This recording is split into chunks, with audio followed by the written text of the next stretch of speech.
Welcome back. You're watching Gravitas with me, Rohit Gandhi. 37 historians at the University of Warwick in the UK recently published a statement voicing their concerns surrounding racism in Britain, particularly since the Brexit vote in June last year. As many of you may recall, during the British referendum to leave the European Union, there was an ugly anti-immigration tone to the pro-Brexit campaign. And after the Brexit vote, there was a spike in racist abuse. That's our focus for the next half hour. But before that, take a look at this report by WION's London Bureau Chief, Mandy Clark, which looks at racism post-Brexit. The message during the referendum was clear. Immigration is Britain's biggest problem. And after the vote, there was a spike in racist abuse across the UK. A group of teens threatened to beat up a black man on a bus in Manchester, while others, like student Nalan Disanake, tried to make light of the situation. But anti-hate campaigner Jeff Arnold says Brexit hate crimes are no joke. In the 2 weeks after Brexit, what we saw was a lot of the language actually changing and making specific references to the Leave campaign and to the actual result itself. We had a British Asian female who was targeted, along with the children that she had with her, targeted by a man who again made specific references to Brexit.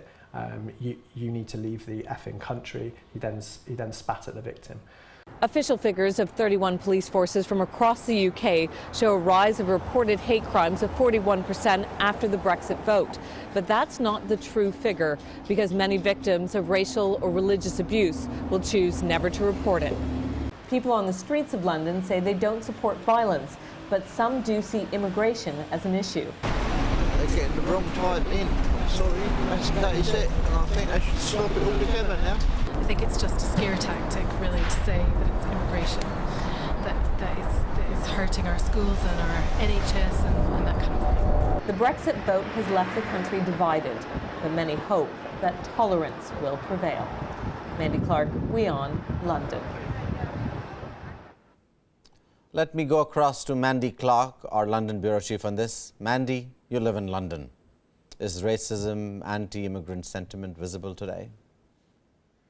Absolutely. You did notice a sudden spike in people almost feeling that it justified racism, that it was okay to say certain things that were never okay to say in society, where, you know, you noticed, especially particularly ethnic minorities, people with visibly not British, and also the Polish community has been noticeably targeted. You see people openly having these conversations about the issue of immigrants in particular and immigration.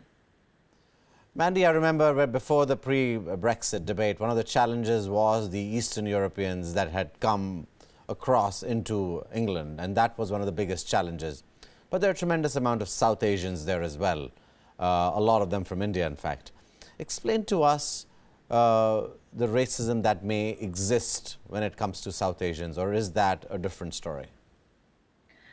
I think anyone who, I think everyone is being tarred with the same brush, and it's highly unfortunate because many South Asians, you know, they are well educated. They're here to contribute to the National Health Service. So that's one of the biggest contributing factors they provide. They are adding to the economy, and economists always say Britain needs immigrants to help the country run, but there is this minority who feel like they've been left out of the development of Britain, and they can't find jobs, and they just see any people who are not of their ethnicity, who are in employment, as taking jobs that they could have got. So there is this dynamic where Britain desperately needs, you know, South Asians and other immigrants to help run the country, whereas there's this minority of people who might feel left out of it. and blame them for taking the jobs. That's always been a challenge in the West, to keep the minimum wage low. They always need immigrants, they always need people. But when those immigrants land there, then that's too many immigrants. And Mandy, stay with me on this. I'll come back to you for more inputs on this story. Mandy spoke with British Indian Member of Parliament and a leading UK industrialist, Lord Karan Belemoria, on the subject. Let's listen in to what he said.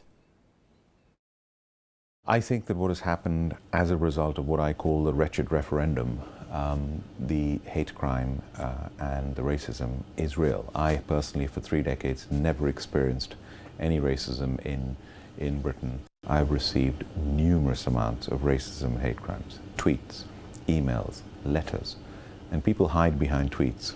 I receive letters which are openly signed with the person's name, with their address, and saying things like, "You have no right to speak, you're a foreigner, you weren't born here, you and your lot, go back to India," and much worse than that. Lord Belemoria is joining me live on phone from London. Lord Belemoria, this must be shocking for you in many, many ways. This has been not only shocking, but to me personally, a huge disappointment because I've seen Britain evolve as a country which, when I came here as a 19-year-old student from India in the early 80s, was a country that had no respect in the world economy, was looked upon as a loser economy, a has-been country that had a colony, was a great colonial power but was now a loser, a country that had many prejudices. I was very clearly told by my family and friends when I came to England in the early 80s, if you ever decide to work after your studies, you'll never get to the top because as a foreigner there will be a glass ceiling for you. And they were right, there was a glass ceiling. But then I saw this country change in front of my eyes over the last 3 decades from being that closed loser economy and country with prejudice, to a country that has blossomed into a vibrant economy, London being the most cosmopolitan city in the world, Britain, instead of being the sick man of Europe, being the envy of Europe as an economy, and where the glass ceiling has been absolutely shattered with people from the ethnic minorities, including the Indian community, the largest diaspora and the most successful diaspora in the UK, now reaching the very top in every field you can imagine, whether it's members of Parliament in the House of Lords, House of Commons, business people, sports people, culture, media, the arts. In every area, the ethnic minorities and the Indians, the Asians are flourishing and flying. And I've gone so far as to say that I believe there'll be an Asian, an Indian as Prime Minister of the UK in my lifetime. Lord Belemoria, let me try and understand this a bit. Last year we had the wretched referendum. And unfortunately, I'm seeing this wonderful transformation in Britain being seriously jeopardized.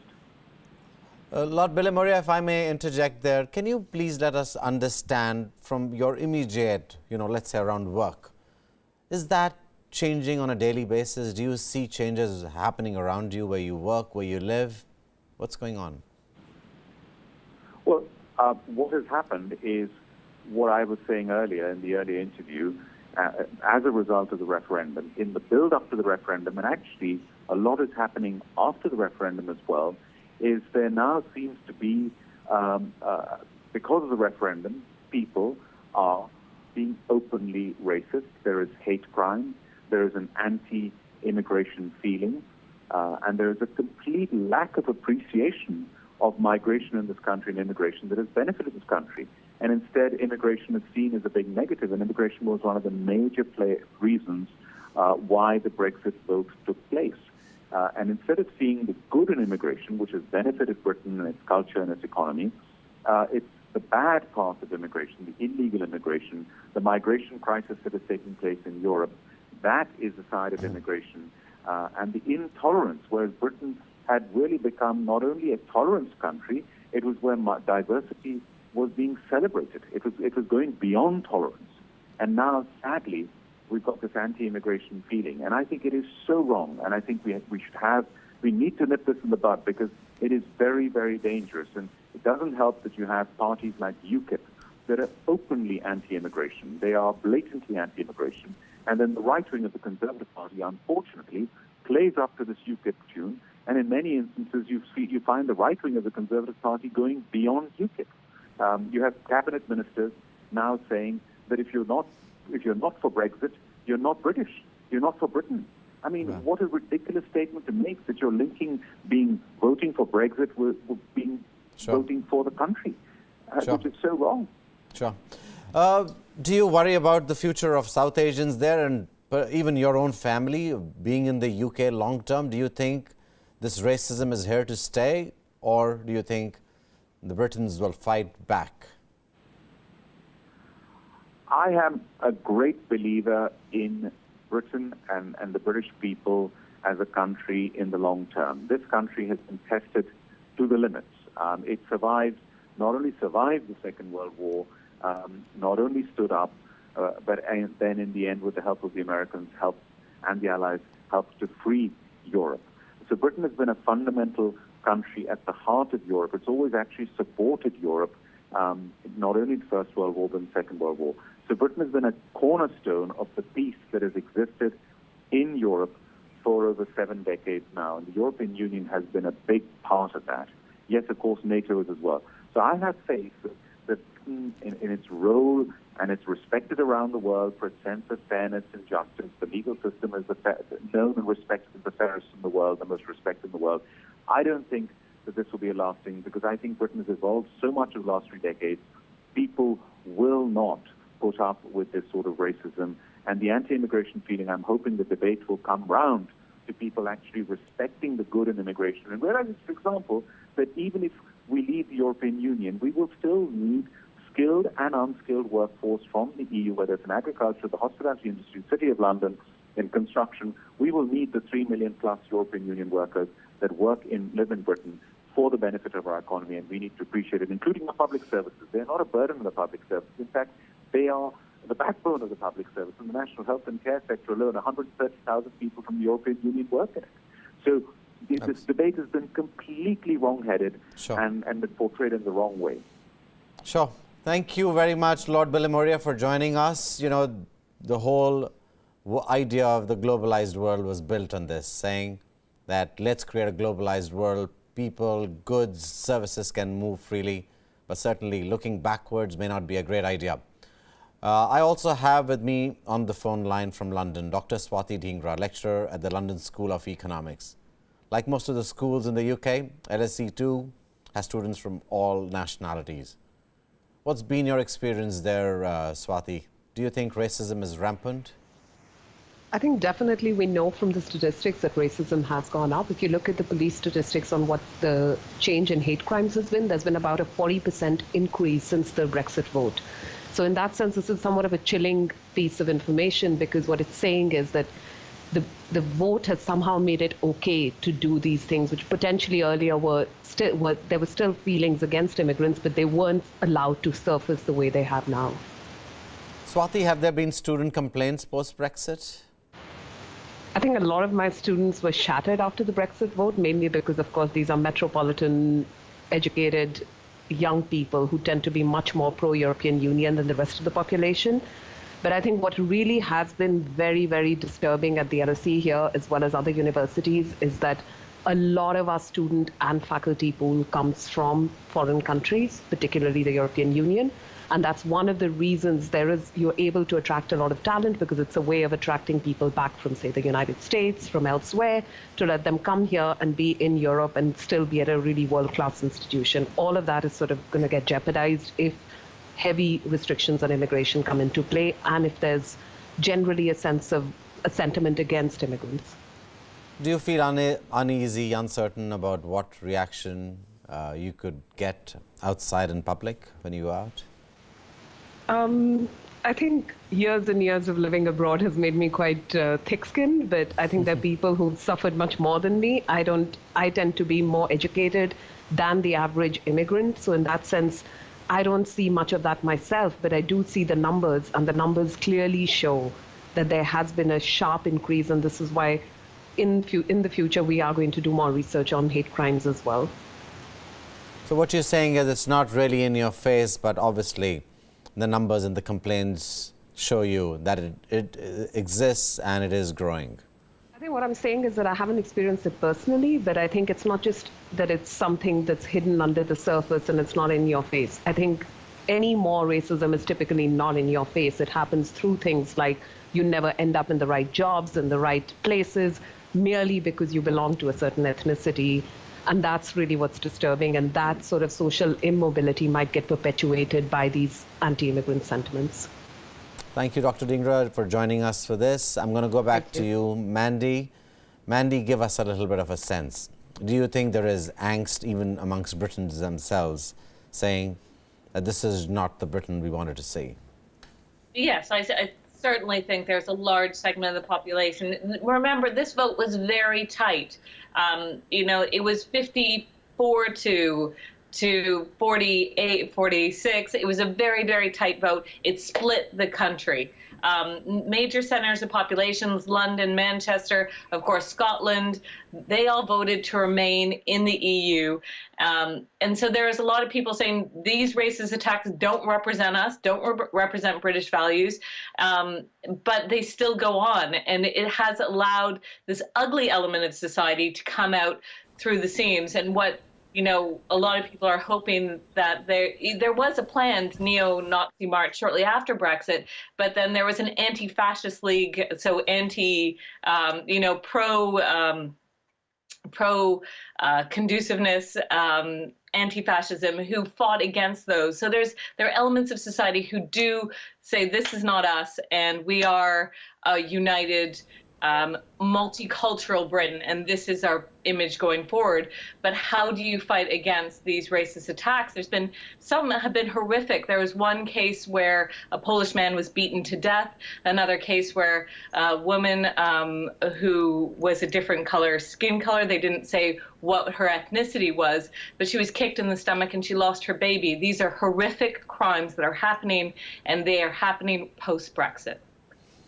It's a challenge to see the world closing in. One of the challenges, obviously, of seeing the way the 21st century is unfolding is coming from globalization, is going back to closing in and saying we are societies that we want only a particular kind of people, whether it's religious, whether it's race, or whether it's even ethnic minorities. Thank you, Mandy, for joining us and giving us perspective. January 11th is a big day for the United States. The outgoing US President Barack Obama will be giving his farewell speech. Let's listen in to some of the unforgettable excerpts from one of America's greatest orators. Tonight, we gather to affirm the greatness of our nation. Not because of the height of our skyscrapers or the power of our military or the size of our economy. Our pride is based on a very simple premise, summed up in a declaration made over 200 years ago. We hold these truths to be self-evident, that all men are created equal. At various stages in the campaign, some commentators have deemed me either too black or not black enough. We saw racial tensions bubble to the surface during the week before the South Carolina primary. The press has scoured every single exit poll for the latest evidence of racial polarization, not just in terms of white and black, but black and brown as well. I'm really proud of all of you. And what you described.